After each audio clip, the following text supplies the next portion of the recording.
Alhamdulillahi Rabbil Alamin.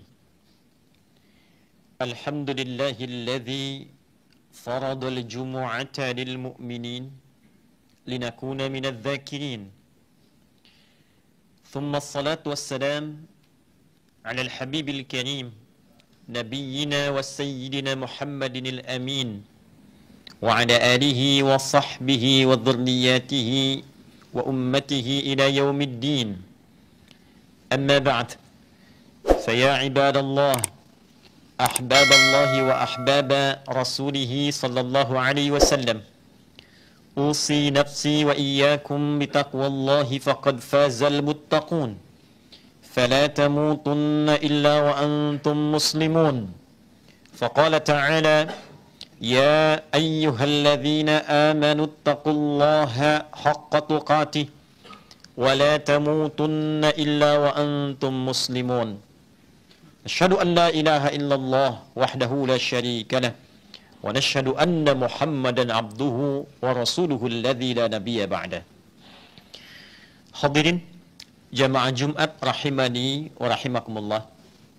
Mengawali khutbah Jumat ini, khatib ingin mengajak kepada kita semua tanpa kecuali untuk meningkatkan syukur kita kepada Allah Subhanahu wa Ta'ala yang telah memberikan kita kesempatan, kekuatan, dan kemampuan untuk menunaikan ibadah Jumat di pekan kedua di bulan Rajab tahun 1446 Hijrah. Semoga Jumat kali ini dijadikan oleh Allah Subhanahu wa Ta'ala sebagai Jumat yang berkah dan terbaik di antara sekian Jumat yang pernah kita lalui. Hadirin, ada satu catatan menarik yang disampaikan oleh satu alim di antara ulama bernama Syekh Ja'far bin Muhammad Al-Mustaghfiri, dan menuliskan catatan ini dalam kitab beliau bernama Fadailul Quran yang diterbitkan di Darul Kutub Beirut di Libanon di halaman ke-216. Catatan ini menampilkan satu kisah yang cukup menarik di halaman pada kitab yang disebutkan tadi. Didapatkan seorang sahabat utama bernama Mu'adz bin Jabal radhiyallahu ta'ala anhu yang kelak akan menjadi sosok sahabat mulia yang istimewa di antara periwayat wahyu, di antara tokoh utama yang banyak meriwayatkan hadis Nabi Muhammad sallallahu alaihi wasallam, khususnya terkait dengan peningkatan takwa kepada Allah Subhanahu wa Ta'ala. Ternyata dalam kesempatan Jumat, di awal masa Jumat itu, beliau tidak didapati oleh Nabi sallallahu alaihi wasallam di Masjid Nabi dalam suasana Jumat. Lantas selepas itu dicarilah oleh Nabi sallallahu alaihi wasallam, ditanyakan kepada para sahabat. Ini bagian dari keteladanan yang menunjukkan kerukunan yang sejati, kebersamaan yang hakiki, dan menunjukkan spirit Jumat yang pernah khatib sampaikan di awal pertama khatib menyampaikan khutbah di masjid ini, bahwa di antara makna Jumat dari kata al-jam'u dengan tak menunjuk sifat di dalamnya memiliki 3 makna. Berkumpul, saling mengenal di antara yang berkumpul, dan saling menguatkan serta bersinergi di antara yang berkumpul itu.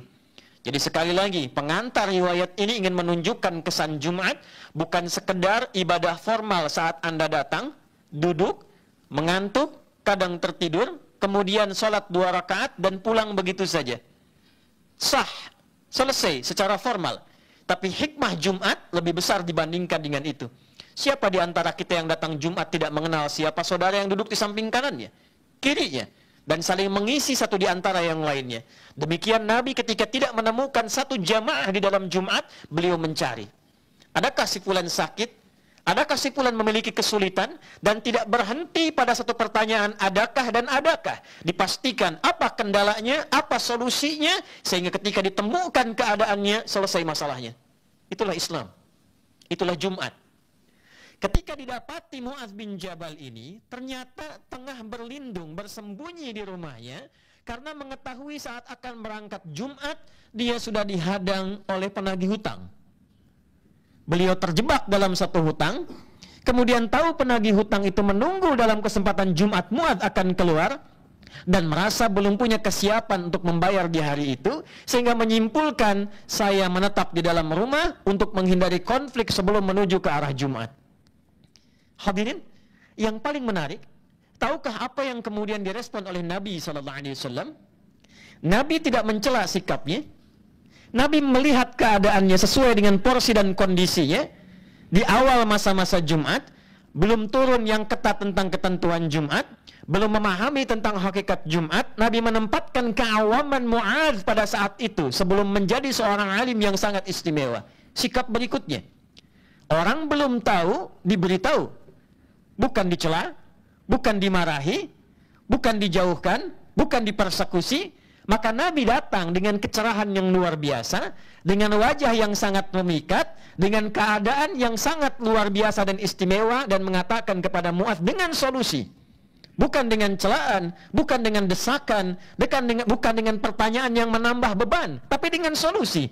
Kata Nabi SAW, maukah engkau aku ajarkan ayat dalam Al-Quran yang jika engkau baca akan ini, bila pun kau memiliki tumpukan hutang segunung Uhud, Allah berkenan akan memberikan limpahan rizki kepadamu yang melepaskan engkau dari jeratan hutangmu. Maka disampaikanlah kemudian oleh Nabi SAW firman Allah Subhanahu wa taala di dalam Al-Qur'an surah Ali Imran di ayat yang ke-26 dan ayat ke-27. A'udzubillahi minasyaitonir rajim. Bismillahirrahmanirrahim. Qulillahumma malikal mulki tu'til mulka man tasha' wa tanzi'ul mulka mimman tasha' wa tu'izzu man tasha' wa tudhillu man tasha' biyadikal khair innaka ala kulli syai'in qadir. Tulijul laila fil nahar wa tulijul nahara fil lail wa tukhrijul hayya minal mayyiti wa tukhrijul mayyita minal hayy wa tarzuqu man tasha' bighairi hisab. Nabi ajarkan doa di penutup ayat itu dengan mengatakan, Ya Rahmanad dunya wal akhirah wa rahimahuma tarhamu man tasha' aw tu'ti man tasha' wa tamna'u mimman tasha'. Allahumma arhamni rahmatan tughnini birahmatika an rahmati man siwak. Dalam riwayat lain, aqdi daini. Ya Allah, dengan semua kandungan yang tercantum di dua ayat ini, keluasan rahmatmu yang meliputi seluruh semesta, khususnya langit dan bumi, maka dengan rahmatmu yang menguasai segala hal, anugerahkan dengan limpahan rahmat itu kemampuan kepada hamba untuk melunasi hutang-hutang hamba. Kemampuan kepada hamba. Dia tidak minta uang turun dari langit. Dia tidak minta dinar dan dirham turun dari langit. Dia diajarkan oleh Nabi minta kepada Allah Subhanahu wa taala kemampuan untuk melunasi utang-utang yang terjerat dengan itu dalam kehidupan hariannya. Hadirin, satu kisah. Nanti kita akan simpulkan di akhir bahwa setelah kejadian itu Mu'adz bertawakal kepada Allah, berikhtiar menjemput makna ayat tadi, dan kemudian mendapatkan rizki yang diinginkan, yang bahkan bukan hanya melunasi utangnya, tapi mengangkat derajatnya di sisi Allah Subhanahu wa ta'ala, sehingga menjadi tokoh yang kita kenal sampai detik ini. Hadirin, di sisi yang berbeda, kisah ini didokumentasikan oleh Imam Abu Daud dalam sunannya, nomor hadis 1555, yang kelak kemudian diriwayatkan sampai kepada kita melalui tokoh utama. Bila tadi sahabat Mu'adz bin Jabal, sekarang berpindah kepada sosok namanya Abu Umamah. Abu Umamah satu ketika datang ke masjid, seperti keadaan kita sekarang. Dia duduk di satu bagian di masjid, wajahnya begitu muram, keadaannya lesu. Datang Nabi SAW, ini pelajaran penting sekali terkait dengan ekspresi yang kita tampilkan dalam kehidupan. Nabi itu melihat orang akan sesuai dengan keadaan yang dibutuhkan orang itu, dan melihat wajah itu orang punya harapan. Gimana caranya orang punya persoalan, melihat wajah kita itu tidak menambah beban, dan dia mendapatkan harapan, walaupun belum tentu apa yang didapatkan dari orang itu menjadi solusi. Tapi setidaknya sebagai seorang muslim, bertemu dengan siapapun, bagaimana orang itu bisa gembira, melihat pada diri kita ada kebaikan, Melihat diri kita mendapatkan satu harapan-harapan kemuliaan. Tidak pernah didapatkan gambaran dari wajah Nabi Muhammad SAW ketika dipandang oleh siapapun, dilihat oleh siapapun, kecuali mereka gembira memandangnya, mereka punya harapan dalam pandangannya, dan mendapatkan kasih sayang dalam pertemuannya. Itulah Ainur Rahmah, cara pandang Nabi SAW. Datang dengan senyuman, bertanya Nabi, apa gerangan yang membuat engkau begitu tertekan, sehingga keadaan dirimu begitu layu dan seakan kehilangan harapan.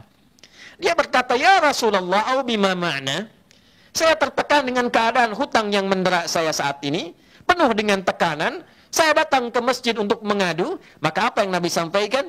Maukah engkau aku ajarkan satu doa?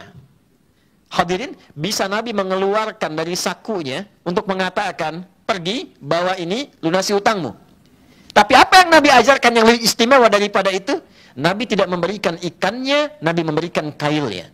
Yang kail itu bukan sekedar menjadikan ia tertancap di dalamnya, tapi menautkan dirinya dengan ikhtiar, dengan jalan tawakal kepada Allah Subhanahu wa ta'ala. Maka hal pertama yang diajarkan oleh Nabi yang menarik, Nabi katakan, kul, bacalah ini. Allahumma inni a'udzubika minal hammi wal hazani. Wa a'udzubika. Ini bagian yang kedua yang sangat menarik, saudara. Bagian kedua yang sangat menarik, bukan hanya satu part, dua part, sampai kepada tiga bagian part.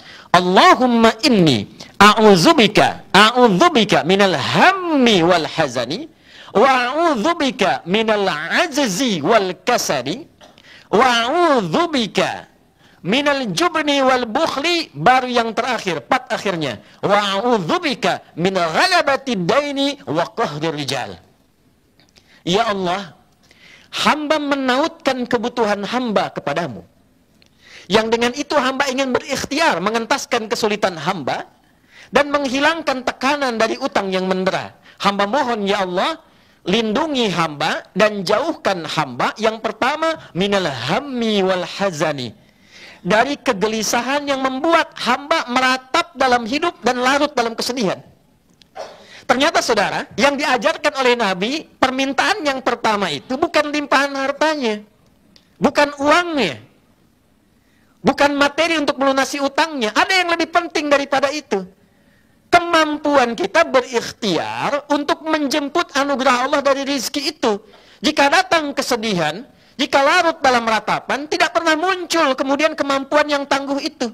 Jadi hal pertama yang diajarkan oleh Nabi, apapun yang menimpa kita, yang terjadi dalam kehidupan kita, bila Allah telah tetapkan, hadapi. Allah telah anugerahkan pada kita kemampuan yang istimewa untuk menghadapi segala apapun. Namun terkadang dengan pesimisme, dengan kesedihan, hazan, dengan ratapan, tugas apapun, walaupun Anda punya kemampuan, tapi Anda dirundung oleh pesimisme yang mendalam, sekecil apapun tugas tidak akan pernah bisa diselesaikan. Maka yang pertama Nabi mengajarkan, ini bukan masalah utangnya, ini masalah mentalmu, kata Nabi. Tapi disampaikan dengan bahasa yang lembut, jauhkan diri dari sikap pesimis.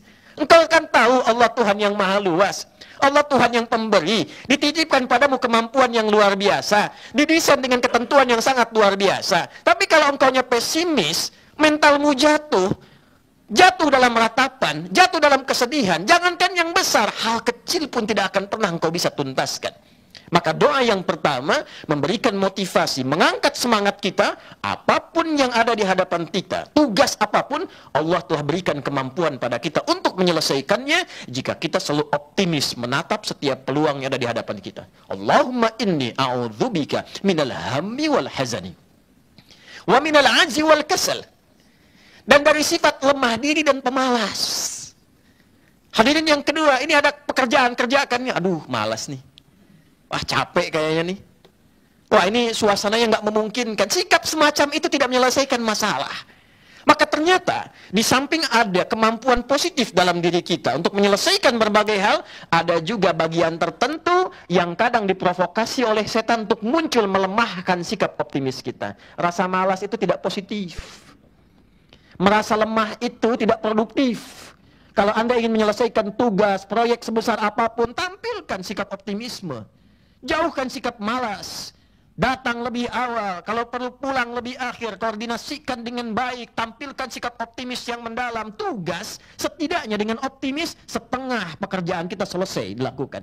Itulah sebabnya kenapa sa'i diawali dengan Safa dan menjemput Marwah. Marwah itu puncak harapan tertinggi yang ingin kita raih. Sa'i itu bukan lari-lari kecil. Sa'i itu dalam bahasa Arab artinya usaha yang serius, yang sungguh-sungguh. Sekalipun untuk mencapai itu Anda mesti berlari. Tapi dimulai dengan Safa, dari kata tasfiyah, menyaring sesuatu yang kotor sehingga melahirkan yang bersih. Anda ingin menyaring satu air yang sudah Anda pompa sehingga lahirnya jernih. Anda saring yang kotornya keluar, muncul jernihnya. Itu tasfiyah saringannya, yang sikapnya disebut dengan Safa, yang keluar disebut dengan sufi. Itu sifatnya. Jadi ketika kita sifatnya bersih, saring, malas, saring, ratapan, saring, pesimis, hilangkan. Kelemahan, jauhkan. Optimis, majukan.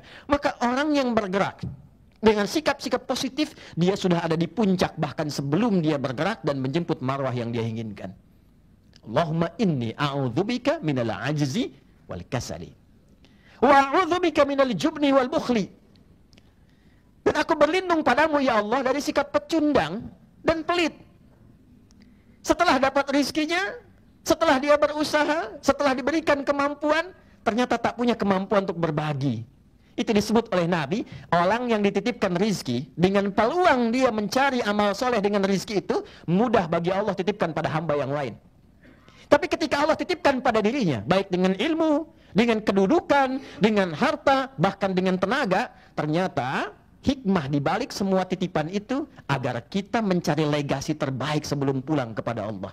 Jadi kata Nabi, kalau ada orang diberikan kelebihan, setelah dirinya cukup, keluarganya cukup, kerabatnya cukup, dan dengan itu dia menatap kebaikan ke depan, belum mampu untuk menggunakan itu sebagai instrumen beramal soleh, disebut oleh Nabi sikap pecundang seperti itu. Hanya mementingkan keadaan dirinya yang belum tentu semua yang Allah anugerahkan pada dirinya itu bisa membuat dia abadi dalam kehidupan. Maka ini bagian ketiga, baru setelah mentalitas itu kuat. Aku optimis, aku bisa mengatasi masalah ini. Semua tekanan aku tepikan. Sekarang aku menatap masa depan, dan bila aku dapatkan, aku akan menjadi pribadi yang lebih baik setelah mendapatkan itu. Baru diajarkan yang keempat, wa'udzubika min ghalabati daini wa qahri rijal. Baru minta sama Allah, ya Allah sudah siap aku sekarang untuk memohon kepadamu. Limpahkan rizki kepadaku untuk melunasi utang-utangku dan bebaskan aku dari berbagai tekanan yang menekan dalam hidupku. Saudara, ini mentalitas. Seringkali orang menyampaikan redaksi hadis ini dengan sekedar amalan-amalan ritual verbal. Baca ini pagi, baca ini sore. Anda baca, tapi kalau Anda mentalnya masih lemah, masih pesimis, tidak pernah optimis menatap kehidupan, tidak akan pernah apa yang dijanjikan itu turun. Kecuali sekedar jadi amalan-amalan rutin. Ibadahnya betul, ada. Pahala ada. Tapi apa yang kita dapatkan dari situ belum tentu diraih menyelesaikan masalah kita. Lantas dengan itu Anda salahkan hadisnya. Saya sudah baca ya Allah, ya Rasulullah saya sudah amalkan, kenapa utang saya belum lunas? Mental Anda belum sembuh. Sikap kita mengatasi masalah belum turun. Bagaimana Allah memberikan solusi pada orang yang belum siap, sedangkan Allah Maha Adil tidak akan pernah memberikan tugas pada orang yang tak mampu menunaikannya. La yukallifullahu nafsan illa wus'aha. Maka di antara amalan Jumat datang seorang yang pada masa itu masih zaman perbudakan. Maka tuannya mengatakan kepada budak ini, jika engkau mampu memberikan kepadaku jumlah sekian sebagai utangmu, ya, utangmu yang dihitung saat engkau menjadi budak ini, aku merdekakan engkau. Maka datanglah orang ini kepada sahabat Ali bin Abi Thalib radhiyallahu taala anhu karramahullahu wajha. Maka ketika datang, Ali mengamalkan sunnah Nabi sallallahu alaihi wasallam. Kata beliau, alih-alih memberikan bantuan berupa materi, kata Ali bin Abi Thalib, maukah engkau aku ajarkan satu doa dari Nabi sallallahu alaihi wasallam, dari Nabi sallallahu alaihi wasallam, bersanad. Maukah engkau aku ajarkan satu doa dari Nabi sallallahu alaihi wasallam yang jika engkau baca akan ini, yang kelak oleh para ulama didokumentasikan sebagai doa yang sering dibacakan dalam Jumat, khususnya dalam kesempatan duduk di antara dua khutbah itu. Maka diajarkanlah oleh sahabat Ali bin Abi Thalib radhiyallahu taala anhu, Allahumma kfini bihalalika an haramik wa aghnini bifadlika amman siwak. Dalam riwayat lain, Allahumma kfini bihalalika an haramik wa aghnini bita'atika an ma'siyatik wa bifadlika amman siwak. Ya Allah, mohon cukupkan hidupku dengan semua yang halal darimu saja. Dan jauhkan aku dari perkara-perkara haram yang tidak ditetapkan olehmu. Dan mohon ya Allah, kayakan aku dalam hidupku, pertama dengan amalanku kepadamu. Jadi mendahulukan amalnya untuk bekal pulang. Ini orang visioner. Karena doanya dari Nabi. Anda mau datang ke sini, ke Sudirman, ke masjid ini, bukankah butuh bekal? Anda pulang, tak mungkin pulang tanpa bekal. Anda mau pakai kendaraan, butuh bensinnya, ada bekalnya. Besok lusa, waktunya tiba, kita pulang menghadap Allah. Pindah tempat, sama-sama butuh bekal. Saudara, dengan logika yang sama, bekal apa yang kita siapkan kalau kita pulang kemudian kepada Allah? Kan hukum pindah tempat itu mengatakan secara logika, mesti ada bekal. Anda pindah dari Jakarta ke Bandung, mesti ada bekal. Interdunia saja Anda perlu bekal. Sekarang Anda pindah alam, pindah dimensi. Dari dunia ke akhirat. Pertanyaan dasar pertama, bekalnya apa?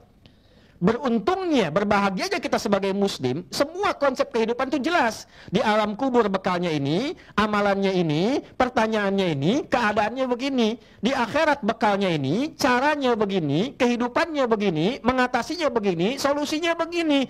Anda silahkan cari di buku manapun, referensi manapun yang menjelaskan etapa kehidupan dengan semua solusinya, Anda tidak akan temukan. Kecuali dalam petunjuk-petunjuk keislaman, baik dalam Al-Quran ataupun hadis Nabi Muhammad SAW. Bekal kita apa?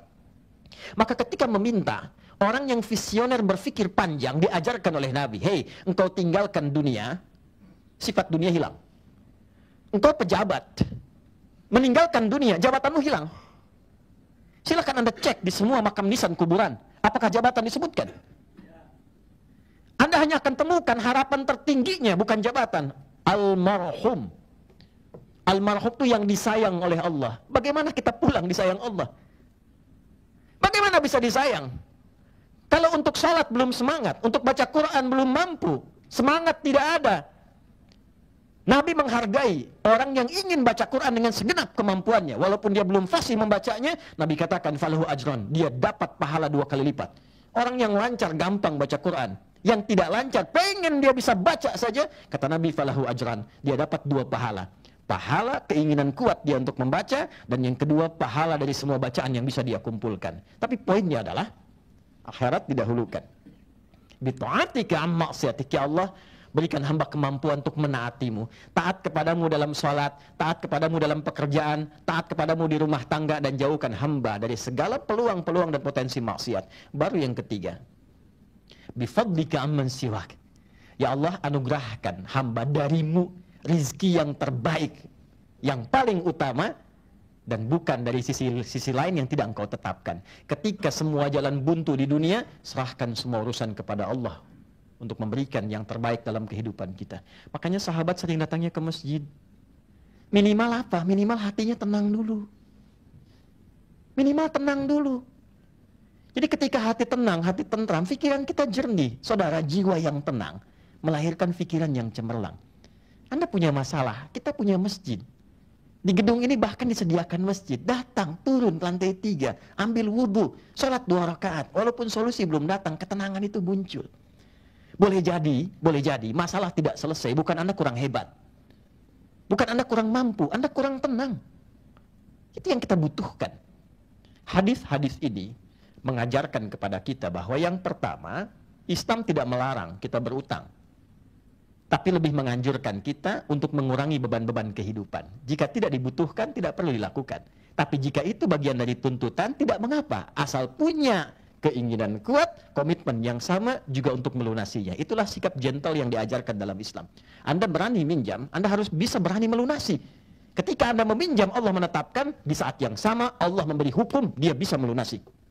Itu kaidah yang pertama yang dibangun oleh Nabi SAW. Bahkan Nabi pun berutang. Nabi pernah berutang dalam bisnisnya, Nabi pernah ditagih bahkan dalam keadaan yang kasar, dan Nabi dengan gentle mengatakan, oh ya, aku punya utang, aku lunasi. Mudah bagi Nabi memohon kepada Allah dan langsung hadir rezeki. Tapi kenapa diizinkan dengan skenario demikian untuk memberi contoh pada umatnya? Tidak salah dalam keadaan kita butuh, kita meminjam, tapi juga kita harus optimis untuk melunasi kewajiban kita seperti kita berani dalam meminjam. Yang kedua, perbaiki mentalitas. Jadikan setiap apapun dalam pekerjaan kita memiliki rasa optimis dalam diri kita yang paling dalam bahwa ini sepanjang dihadapkan pada saya bisa saya selesaikan. Ada solusinya, bisa dituntaskan, dan kesedihan itu mungkin datang. Tantangan itu pasti, tapi dihadirkan oleh Allah bukan untuk membuat kita lemah dan pesimis.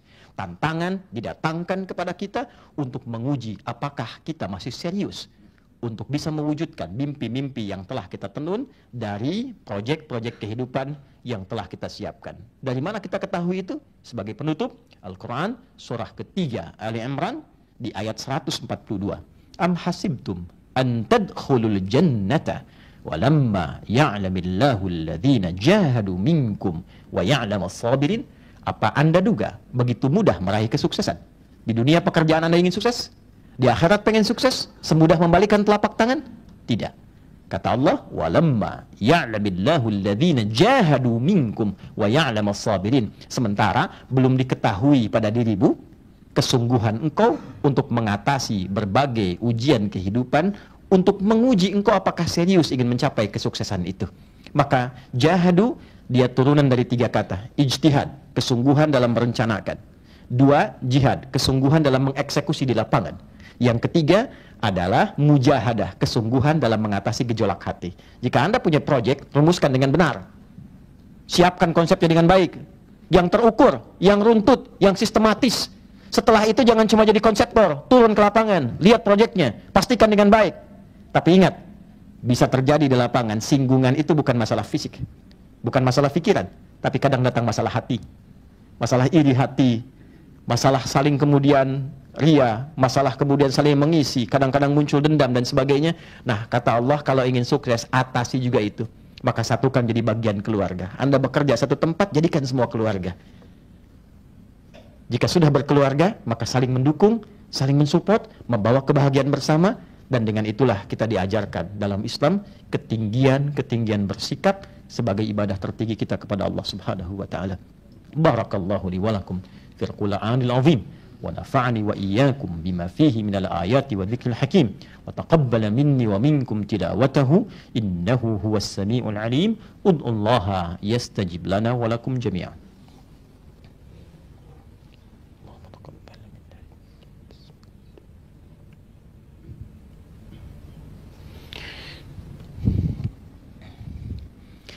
Alhamdulillah wassalatu wassalamu ala rasulillah wa ala alihi wa sahbihi wa dhurriyyatihi wa ummatihi wa man walah.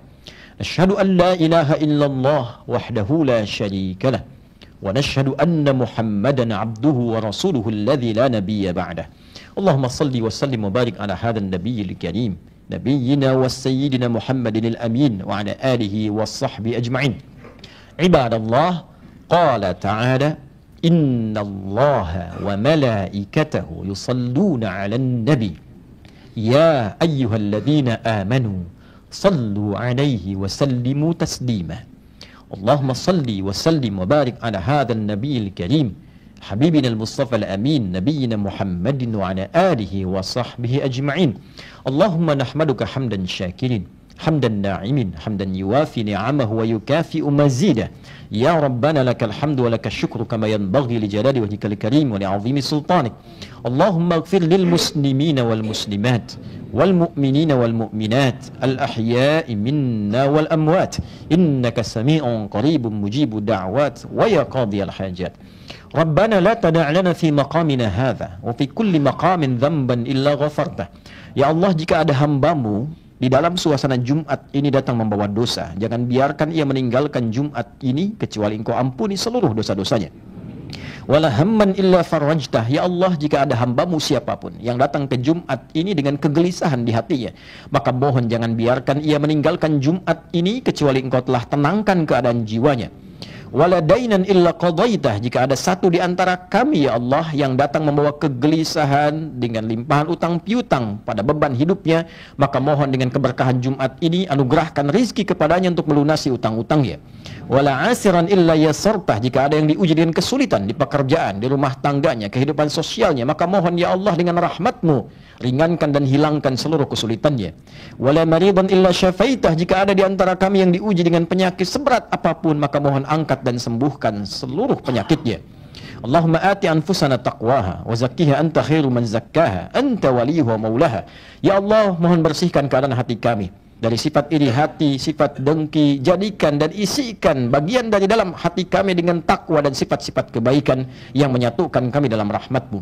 Allahumma khfad biladana Indonesia waj'alha ballatan thayyibatan wa anta tardaha. Ya Allah, mohon jaga, lindungi, berkahi negara kami Indonesia yang kami cintai ini, dan jadikan Indonesia ya Allah negeri yang berkah, yang baik, yang terlindungi dari berbagai perbuatan yang tidak Engkau ridai. Allahumma khfad ya Allah ru'asa'aha waj'alhum adilin ya Allah, waj'alhum udala liyukhaffifu hisabahum yaumal qiyamah. Ya Allah, mohon jaga, sehatkan, berkahi para pemimpin kami di semua aspek pemerintahan. Ya Allah, berikan hidayah kepada mereka, berikan kebaikan pada keluarga mereka, dan mohon ya Allah jadikan mereka figur-figur yang adil dalam kepemimpinan untuk meringankan hisab mereka di hari kiamat kelak ya arhamar rahimin. Allahumma khfad ulama'ana waj'alhum mukhlasin lakad-din. Ya Allah, mohon jaga dan lindungi para ulama kami, jadikan mereka ulama-ulama yang rabbani, yang ikhlas, yang mencerahkan, membimbing masyarakat, menjauhkan dari perpecahan ya arhamar rahimin. Allahumma barik ya Allah hadhihi syarikah wa barik hadzal makan wa barik hadzal masjid ya arhamar rahimin tamaman mubarakah. Ya Allah, berkahi tempat ini, berkahi masjid ini, berkahi gedung ini, jangan biarkan ada satu tempat bagian di tempat ini yang berbuat perbuatan maksiat yang tidak Engkau ridai. Rabbana barik a'ilatana kullaha ya arhamar rahimin. Ya Allah, anugerahkan keberkahan kepada semua keluarga dan jamaah yang menunaikan Jumat di tempat ini. Berkahi keluarganya, istrinya, anaknya, ibunya, baik yang telah wafat ataupun yang sedang hadir di sekitar mereka ya arhamar rahimin. Rabbana atina fid dunya hasanah wa fil akhirati hasanah wa qina adzaban nar.